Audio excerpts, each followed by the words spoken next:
Ahora sí seguimos con la segunda parte. Entonces, ya teniendo un poco más en claro cuál fue el propósito y cuál sigue siendo el propósito de Yeshua, vamos a avanzar, ¿ok? En el Evangelio de Mateo, capítulo 4, verso 17, podemos leer las palabras de Yeshua que dicen: vuélvanse a Dios, porque el reino de los cielos está cerca. Perdón, no son las palabras de Yeshua. Pensé que estaba por leer otro versículo. Pero en el Evangelio de Juan, capítulo 14, verso 15, dice: sí, Yeshua, si ustedes me aman, obedecerán mis mandamientos. Y en el mismo capítulo, verso 29, Yeshua otra vez dice: el que recibe mis mandamientos y los obedece, demuestra que de veras me ama. Yo creo que se los dije en videos anteriores, se los repito. La verdadera forma de demostrar el amor nuestro hacia Dios es obedeciéndolo. Son las palabras de Yeshua, son las palabras de Jesús. El que recibe mis mandamientos, uno lo recibe, lo escucha. El Padre dijo: amarás a Dios por sobre todas las cosas, no tendrás dioses ajenos. Todos los mandamientos que leímos y analizamos así muy superficialmente, pero los vimos en el primer capítulo, los recibimos. Pero ahora necesitamos obedecerlos si realmente amamos a Dios. Es como nuestra relación con nuestros padres cuando éramos niños. Tenemos de niños la rebeldía, pero llega un momento que amamos tanto a nuestros padres que por amor obedecemos. Es lo mismo. Entonces, primero leemos: vuélvanse a Dios porque el reino de los cielos está cerca y está cada día más cerca el reino de los cielos. Y también Yeshua dice: si ustedes me aman, obedecerán mis mandamientos. Y más adelante vuelve a decir: el que recibe mis mandamientos y los obedece, demuestra que de veras me ama. Bendito sea el Padre. Gloria al Eterno. Es hermosa la palabra de Dios. Pero, ¿a qué mandamiento se refería Yeshua? Cuando él dijo estas cosas, no existía el Nuevo Testamento, hermanos, amigos. No existía. El Nuevo Testamento se comenzó a escribir 70 años más tarde de la muerte y resurrección de Yeshua. Entonces, ¿a qué mandamientos se refería? Obviamente estaba hablando de algo que ya se había enseñado, no de algo que se enseñaría en un tiempo futuro. ¿Y a quién se le enseñó? ¿Y quién le enseñó? El Padre le enseñó a su pueblo Israel todos los mandamientos, estatutos y decretos. O sea, las instrucciones de cómo su pueblo debe vivir. Cómo se los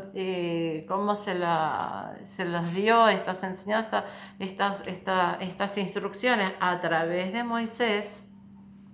Y esas enseñanzas se llaman Torá. La Torá. Los 5 primeros libros de la Biblia componen la Torá. Los 5 primeros libros de la Biblia hablan de todas las instrucciones, decretos, mandamientos que el Padre da a su pueblo de cómo debe conducirse. También tiene testimonios, también tiene experiencias. Después vienen los libros proféticos, los libros históricos, los libros románticos, salmos.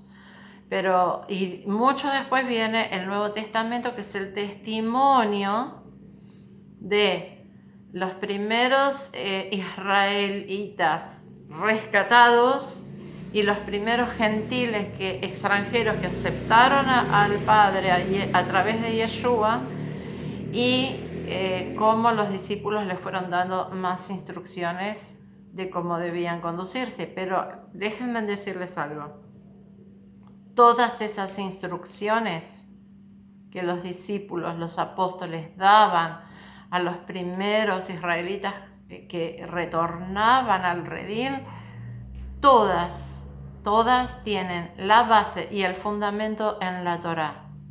No hay una sola palabra dada por los apóstoles a ninguno de los primeros israelitas que retornan y gentiles que se convierten que no tenga base en la Torá o que ha sido inventada por los discípulos, por los apóstoles. Todo lo que está escrito en el Nuevo Testamento tiene base fundamental en la Torá. La palabra es una, es eterna, es vigente. Y ya vamos a seguir hablando de estas cosas. Muy bien. En la Torá están los 10 mandamientos, los famosos 10 mandamientos, de los cuales se desprenden, se ramifican todas las demás instrucciones. Y en los 10 mandamientos tenemos, ustedes vieron que se figura los 10 mandamientos en 2 tablas, ¿no? Y es bíblico esto. Y hay 5 mandamientos en una tabla, 5 en otros. 5 mandamientos es en relación del pueblo de Dios, o sea, yo con mi padre. ¿Cómo tengo que comportarme yo con mi padre? Los otros 5 mandamientos es la relación de cómo tengo que comportarme yo con mi prójimo.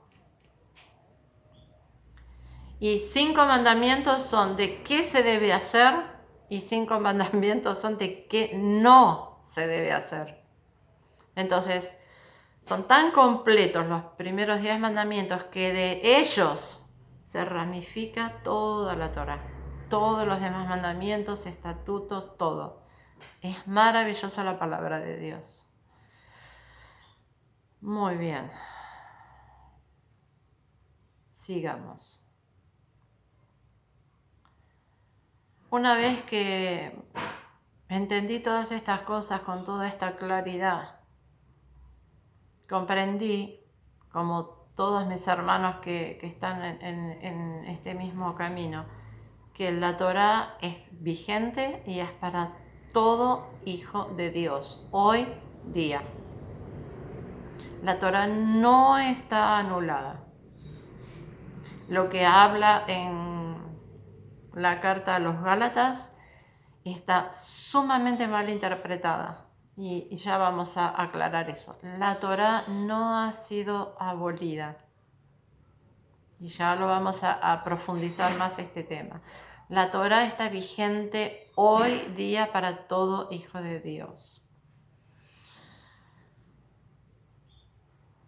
Vamos a leer en la carta a los Colosenses, capítulo 2, versículo 14. El apóstol dice: Dios anuló el documento de deuda que había contra nosotros y que nos obligaba. Lo eliminó clavándolo en la cruz. Vuelvo a repetir. Dios anuló el documento de deuda que había contra nosotros y que nos obligaba y lo eliminó clavándolo en la cruz. Entonces, vamos a analizar esto. ¿Qué es lo que Dios anuló? ¿La Torá? No. Anuló el documento de deuda que había contra nosotros y nos obligaba. ¿A qué nos obligaba? A pagar un precio por nuestra deuda. Y eso es lo que Yeshua clavó en la cruz.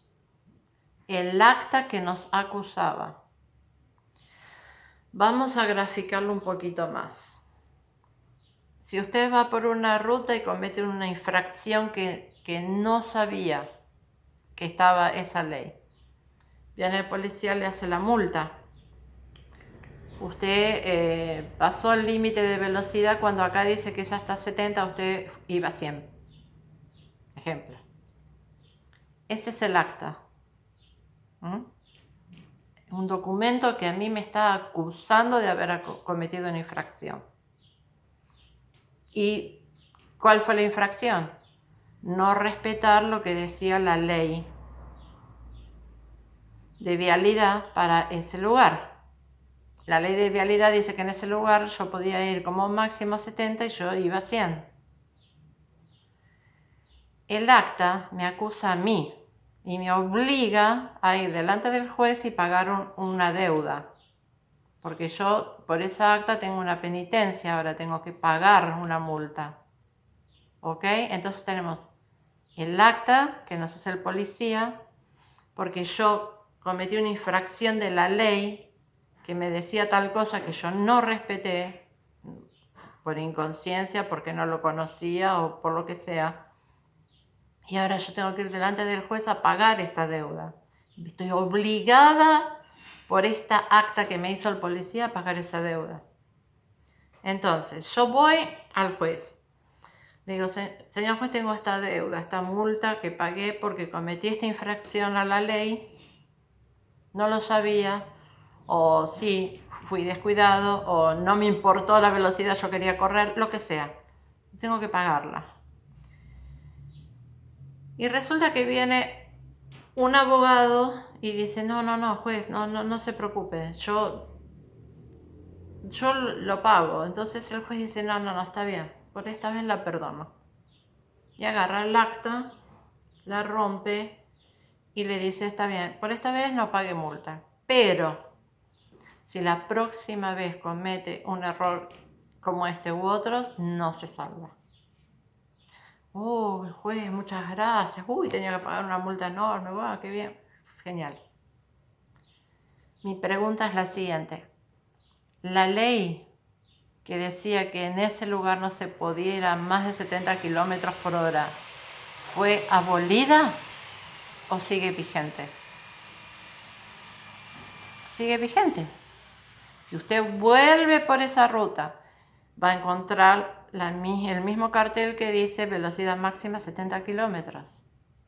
Entonces, ¿qué es lo que fue abolido en su situación? El acta que la acusaba o lo acusaba a usted de haber cometido la infracción a la ley. No fue abolida la ley.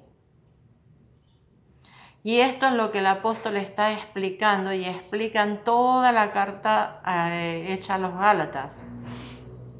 Dios anuló el documento de deuda que había contra nosotros. El diablo hizo un documento que decía Liliana, Pepito, Juanita, Pérez, Rodríguez, Alicia. Acá están, pecaron, hicieron y este pecado, se lo van y se lo muestran al juez, al Padre Celestial. Entonces, ¿qué pasa? Viene Yeshua y paga nuestro precio. No, ustedes ya no paguen. Yo voy a pagar una vez y para siempre el precio por todas sus infracciones. Eso es lo que Yeshua agarró, esa acusación del diablo sobre nuestras vidas y lo clavó en la cruz. Y cuando Él resucitó, nos devuelve el perdón y la libertad de todas esas acusaciones que nos obligaban a vivir haciendo sacrificios de corderos y llevándolos al sumo sacerdote para que haga los holocaustos a favor de nuestro perdón. Yeshua, el Cordero de Dios, fue inmolado y sacrificado una vez y para siempre por estos pecados. Eso no nos dice que la ley de Dios ha sido abolida. La ley de Dios sigue vigente. Dios nos sigue diciendo, honra a tu padre y a tu madre, no adulteres, no envidies, no mates, no seas idólatra, guarda Shabbat, el cuarto mandamiento, respeta el Shabbat y guárdalo. Las fiestas, las celebraciones establecidas por el Padre, ya voy a hacer otro video con esto explicándoles. Todo eso sigue vigente. Pero nosotros hemos interpretado sumamente mal estos textos y hemos dicho, Yeshua abolió la ley, listo, ya podemos hacer lo que queremos, la sangre de Jesús nos cubre y estamos libres de pecado. Entonces podemos seguir matando, podemos seguir mintiendo, podemos seguir cometiendo adulterio, podemos ser idólatras, podemos hacer lo que se nos da realmente la gana. No.